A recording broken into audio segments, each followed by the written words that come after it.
Hello, Ben here with Studio on the Lake. Hey, this is a fun little one that was in there. This is the final product. This guy was in the fire, and he wasn't destroyed, but he got solder melted on him. I'm assuming it was solder or some kind of metal.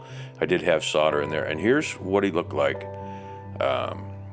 when I went through and cleaned it out of there. Now it just looks old and interesting. I thought, well, maybe leave it alone, maybe polish it, and then I thought, no, I might as well clean it up.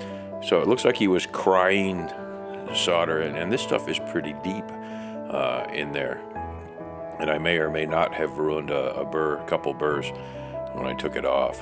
But this is just a little short video showing how I clean this guy up. He basically gets carved twice, so he gets a second life. Now you're going to notice that I do a little more on, I like to leave on the cottonwood bark, and this guy is cottonwood bark.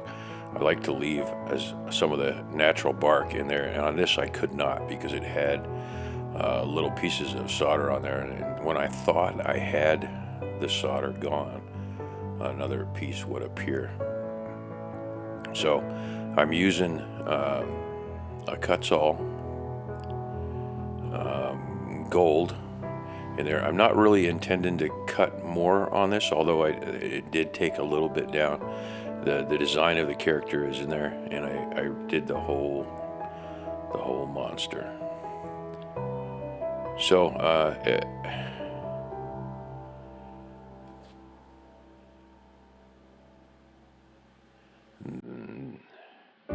I'm just gonna, most of this is run through at fast, and I'm gonna stop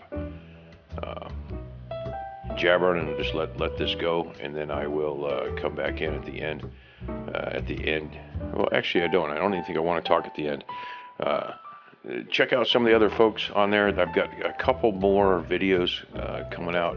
I've got the hummingbird. I've got probably one, maybe two more down here, still down in Iowa, that I need to get edited and put together. I do have a cottonwood man that cottonwood owl on top of a piece about this size, and then a spirit, old man spirit face down below video to do, and I did that when I got my Oz Elite carver, and I wanted to try that out and see how that worked. So I've got 2 or 3 more videos that are coming out here in the next couple days. So like, comment, and subscribe, and I'm just going to let this one run through. You'll see at the end that I throw some coffee on him just because I had cold coffee sitting beside me, and I wanted to see what it was going to look like before I put on some spar varnish or oil or something like that. So hey, thanks a lot. This has been Ben with Studio on the Lake. Enjoy the rest of this cleanup.